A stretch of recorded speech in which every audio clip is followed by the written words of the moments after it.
बिस्मिल्लाहिर्रहमानिर्रहीम। Welcome to my channel UPI pension news update. I hope कि आप सब ठीक ठाक होंगे। आज का हमारा टॉपिक है breaking news for UPI pensioners. UPI pensioners के हवाले से ब्रेकिंग न्यूज़ अपडेट।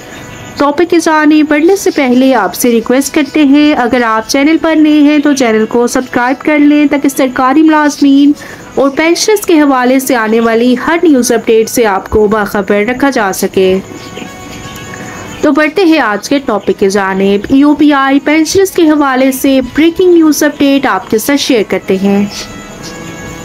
यूपीआई की मैनेजमेंट और वही पुराना जाल, आजरों से अदायगी न करने की एक दुरुस्त शिकायत, यूपीआई अपने गिरेबान में जागे।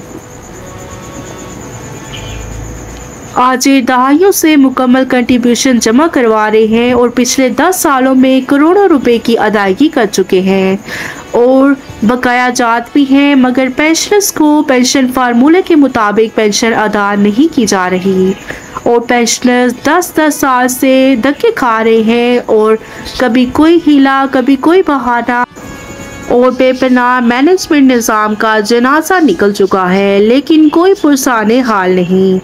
और इसकी एक मिसाल नेशनल रिफाइनरी लिमिटेड कराची है, जहां फार्मूला पेंशन पर अभी तक काम शुरू ही नहीं किया गया।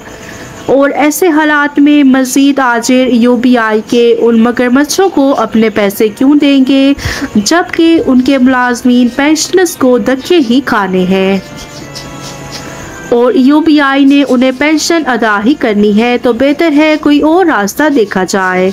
यूपीआई ने अपने किरदार से खुद आजरों को भगारे हैं। 1920 रुपये फ़ी मुलाजिम फ़ी महीना वसूल करने की बजाय सिर्फ 18 रुपये वसूली सरकारी खजाने के लिए एक बड़ा लिफाफा जेब में रखना आम सी बात है। 452 अरब रुपए जमा हैं, मगर बेचारे पेंशनर्स जिनको मिले हैं सिर्फ 10,000 रुपये महीने के और मुलाजमीन करप्शन के अलावा लाखों रुपए तनख्वाह, मराद, गाड़ियाँ, पेट्रोल और इलाज वगैरह पर सब मिलजुल कर खा रहे हैं।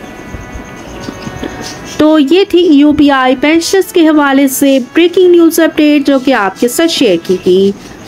वीडियो को लाइक कर लें, शेयर करें। अगर आप चैनल पर नए हैं तो चैनल को सब्सक्राइब कर लें। मिलते हैं नेक्स्ट वीडियो में, तब तक के लिए टेक केयर, अल्लाह हाफिज़, अल्लाह निगहबान।